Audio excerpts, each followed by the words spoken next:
जहन्नुम के दरवाजे की सच्ची खौफनाक कहानियां। जानवर मर जाते थे, इंसान जिंदा लौट आते थे। साइंसदान ने वजह ढूंढ निकाली।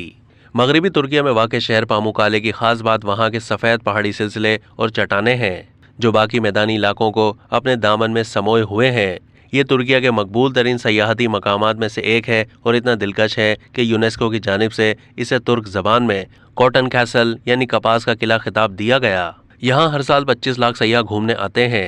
पामुक्काले के पहाड़ के ऊपर एक कदीम शहर हीरापोलिस के आसार हैं। हीरापोलिस दूसरी सदी कब्ल मसीह में अतालिद बादशाह के दौर में कायम किया गया था और 133 ईस्वी में रोमियो ने इस पर कब्जा कर लिया था। रूमी दौर में ये एक फलता फूलता सिपा शहर बन गया और तीसरी सदी तक यहाँ रूमी सल्तनत के कोने कोने से लोग आते थे। इस शहर की कामयाबी आज भी आया है और इसका शानदार आर्च गेट, इसकी मरकजी शाहरा और इसका एम्पी थिएटर सब मकामी पत्थर के बने हैं जो सख्त गर्मियों में सूरज की किरणों से चमक उठते हैं। हीरापोलिस की रूमी सल्तनत में एक और कदरे मनफी वजह शोहरत भी थी। इस मकाम को जहन्नुम का गेट भी समझा जाता था। मशहूर रिवायत के मुताबिक यहाँ से एक जेरे जमीन 3 सरों वाली बला के घर की जानिब रास्ता जाता है जो मेहमानों को अपने मास्टर प्लूटो खुदा के कहने पर खा जाती थी। प्लूटो की शान में एक मज़ार प्लूटोनियन इस मकाम पर बनाया गया था जहाँ आकर ज़ायरीन मजहबी उलमा को पैसे देते थे कि वो उनके लिए प्लूटो की कुर्बानियाँ पेश करें। उस वक्त के मुसन्नफीन इन कुर्बानियों को बयान करते हुए उन्हें खौफनाक मंजर के तौर पर पेश करते हैं। एक मजहबी शख्सियत किसी जानवर जैसा कि भेड़ या भैंस को मज़ार के अंदर ले जाता है और फिर जैसे किसी खुदाई अमल से वो जानवर वहीं खड़ा खड़ा मर जाता है और इंसान जिंदा बाहर आ जाता है। तमाम दरियाफ्त के बाद इस मकाम को बहाल किया गया और अब ये एक पुरसुकून मकाम है। यहाँ प्लूटो का एक मुजस्मा बनाया गया है।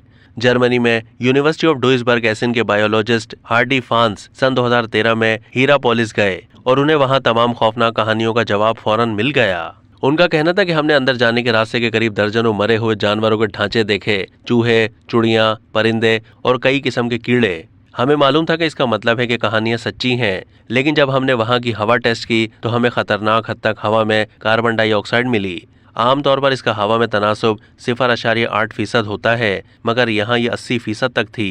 अगर 10% कार्बन डाइऑक्साइड हो तो आप चंद मिनट में मर सकते हैं। मगर जानवरों के साथ जाने वाले मजहबी लोग कैसे जिंदा बाहर आ जाते थे, इसका जवाब हार्डी फांस को उस वक्त मिला जब उन्होंने दोबारा वहां का दौरा किया और दिन के मुख्तलिफ औकात में कार्बन डाइऑक्साइड की सतह की जांच की। दिन के वक्त जब गर्मी ज्यादा होती थी तो कार्बन डाइऑक्साइड खारिज हो जाती थी, मगर रात को ठंडी होकर ये जमीन पर एक तह बना लेती थी जैसे कि जमीन पर इसकी एक मोहलिक झील हो। जब जानवर अंदर जाते थे तो उनकी नाक जमीन की जानिब होती थी और इंसान जो साथ खड़े होते थे वो ऊंची सतह पर सांस ले रहे होते थे, इसीलिए इंसानों पर कार्बन डाइऑक्साइड कम असर करती थी। फांस कहते हैं कि मुझे पता है कि अंदर कार्बन डाइऑक्साइड है तो मुझे लगता है कि हमने एक कदीम मौमा सुलझा दिया जो कि एक बेहतरीन एहसास है। जलजलों की फॉल्ट लाइन पर होने की वजह से हीरापोलिस में 17 ईस्वी, 60 ईस्वी और 17वीं और 14वीं सदियों में ऐसे जलजले आए जिन्होंने शहर तबाह करके रख दिए। आखिरकार हीरापोलिस को छोड़ दिया गया था।